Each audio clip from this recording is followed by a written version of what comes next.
Hey, welcome back to my channel. I was actually planning on making this video just a little bit earlier, but if you follow me on Instagram, you'll know that I put an axe into the side of my foot. Real smart. Yeah, I know. Anyway, we're not here to talk about that today. We're actually talking about camera lenses. Specifically, we are going to be talking about the Tamron 28 to 75 millimeter 2.8. I absolutely love this lens. It has been one of my favorite lenses for the past couple of years, and I've shot literally thousands upon thousands of photos with this camera lens, mainly because it was the only lens that I actually owned for 2 years, but that seriously should tell you on how versatile this lens actually is. It is a standard E-mount full frame zoom lens for Sony cameras with a 2.8 aperture. It has 9 aperture blades, it has a 67 millimeter filter thread, and it also has a minimal focal distance of 7.5 inches, along with only weighing 1.2 pounds. So this lens is usually compared to the Sony G Master 24-70 2.8, but the Sony is $2,200, where the Tamron is only $879. That is a $1,300 difference, and nowadays that's rent. So the first thing you're going to notice about this lens is that it is actually made out of a really hard plastic. There isn't any customizable buttons or switches on it whatsoever, and it is actually weather sealed.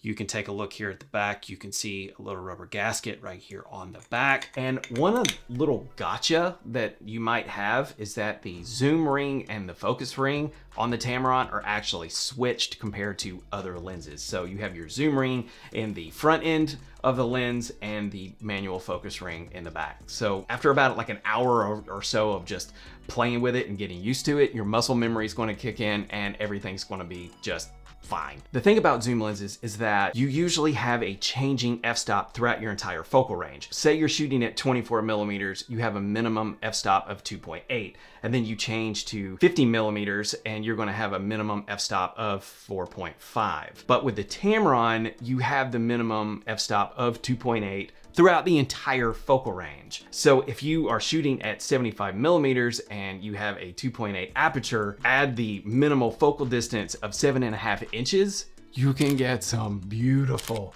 beautiful blurred out bokeh backgrounds, and it just looks amazing. I'm not one to usually pixel peep the crap out of images. So when it comes to bokeh balls, I actually really like the way the bokeh looks in this lens.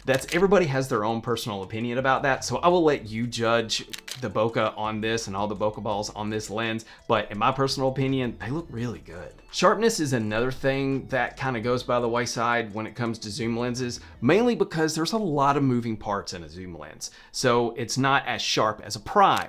However, I've been really impressed with the sharpness on this lens. I mean, I have gotten some pretty good detail out of this. And if you try to compare it to the Sony 24-70 G Master, you're gonna be really hard pressed to tell the difference between the two. The autofocus on this lens is actually really good as well.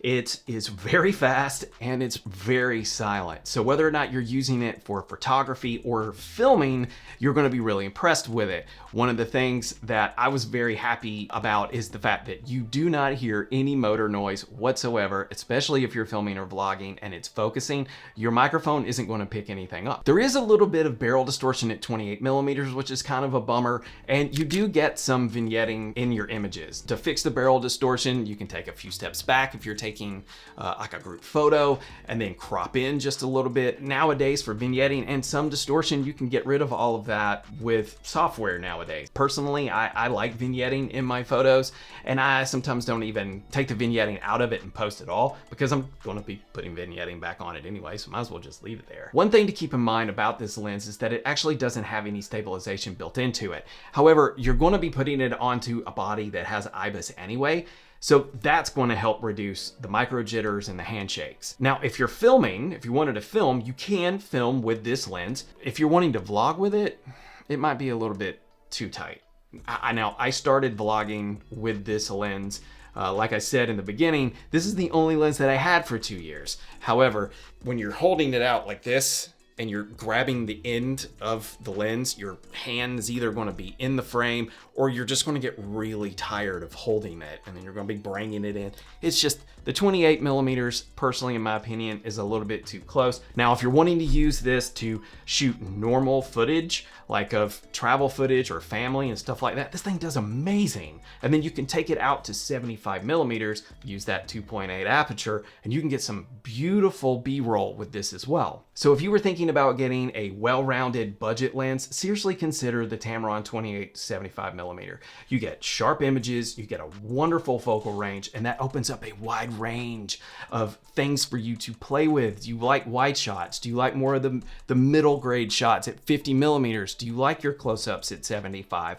You can play with all sorts of styles of photography with this lens, and you're not going to break the bank while doing it. So that's it for me. That's all I've got today. So if you got anything out of this video, give this video a like. I'd greatly appreciate it. Subscribe if you are not already, and hit the bell so you get notified whenever I post new videos. Toss a coin to your Witcher, and I will see you guys in the next video. All right, see y'all later.